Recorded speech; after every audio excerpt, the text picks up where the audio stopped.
Welcome to studio in Telugu.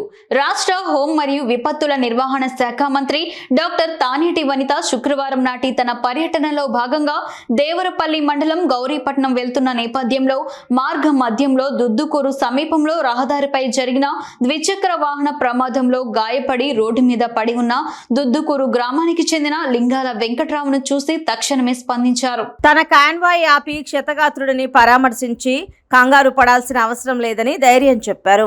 అలాగే క్షతగాత్రుని తక్షణమే ఆసుపత్రికి తరలించి తగిన వైద్య సహాయం అందించిన పిదప కుటుంబ సభ్యులకు అప్పగించాలని తన వ్యక్తిగత భద్రతా సిబ్బందిని ఆదేశించారు.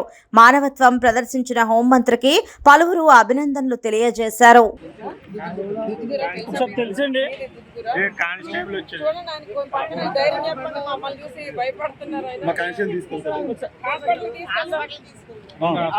ఎక్కమంటే వద్దంటున్నారు.